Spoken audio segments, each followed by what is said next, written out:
Wir haben etwas gebaut, hergestellt, das unsere Vorstellungen übertrifft. Das ist eine sehr schwierige, fast metaphysische Sache.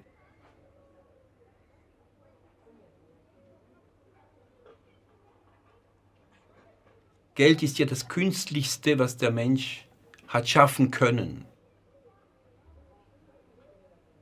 Und dieses Künstliche ist sehr früh schon an keine Materie, an keine Realität gebunden worden.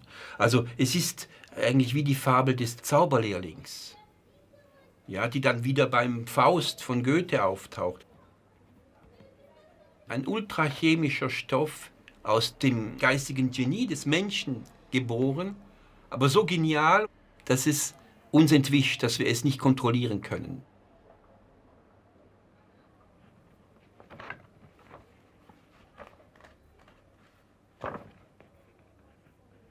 Wir versuchen ja seit Jahrhunderten Geld zu definieren und schaffen es nicht.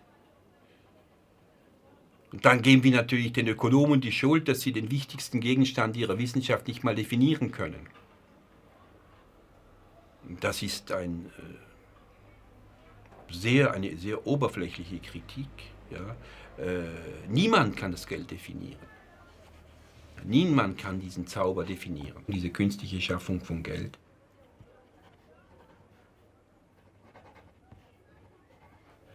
Dieses moderne Geld ist kein Werkzeug mehr, sondern ist zu einem Medium geworden.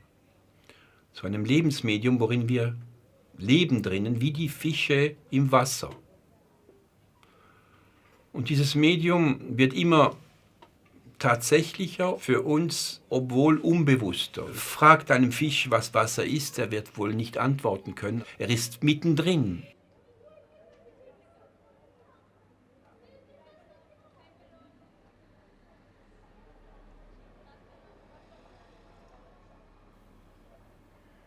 Die Verwandlung des Kapitalismus, vom Industrie- in den Finanzkapitalismus, ist die Verwandlung eines an Materie interessierten Kapitalismus, an einen Kapitalismus, der an allem interessiert sein kann, was Wert gibt, und an allem Wert extrahiert, rauszieht, wo es möglich ist. Menschliche Beziehungen, ideelle Werte, fiktive Güter und. Also symbolfressend, zwischenmenschlichkeitsfressend, gemeinschaftsfressend. Ja, wir haben keine starken Verbindungen mehr, Freundschaften, Kollegialität, Solidarität. Und mit dem Verschwinden der wichtigsten sozialen Bindungen ist Geld zum letzten Medium geworden, das uns miteinander verbindet. Also die Gesellschaft ist eine Spinnwebe, deren Fäden Geldfäden darstellen, also deren Knoten einzelne Individuen sind und die Fäden sind Geldbeziehungen. Das Problem ist nur, wenn unsere Beziehungen zu Geldbeziehungen geworden sind, ja, dann fehlen uns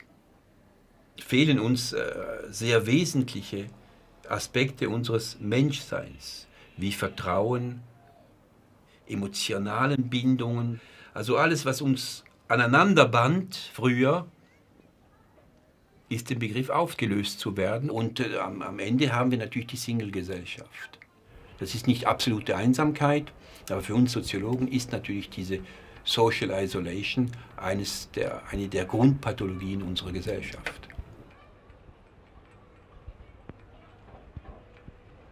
Natürlich entsteht Angst dadurch, dass diese Fäden sehr, sehr zerbrechlich sind, dass die von einem Tag zum anderen auseinanderdriften können.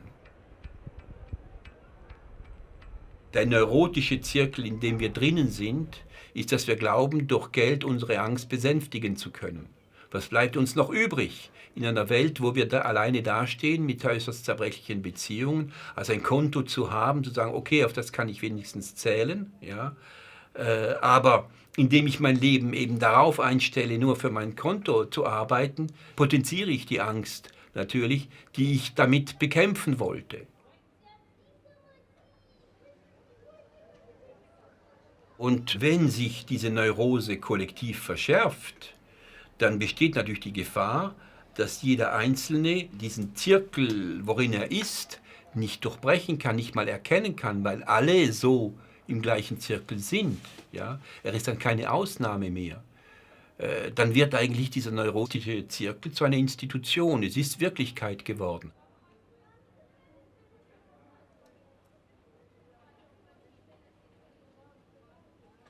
Der Kapitalismus ist eine zutiefst kreative, aber auch eine mörderische Kriegsmaschine. Ja. Aber es wäre naiv zu glauben, dass die Menschen gewissenlos handeln.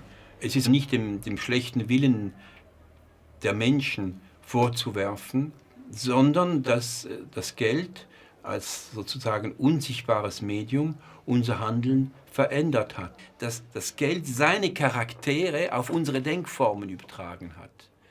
Ja, und dass je unsichtbarer das Geld wird, desto weniger können wir diese Übernahme von Geldgesetzen auf unsere Denkformen objektivieren. Und jetzt sind wir in den Jahren, wo das Geld effektiv verschwindet, wo es kein Bargeld mehr gibt.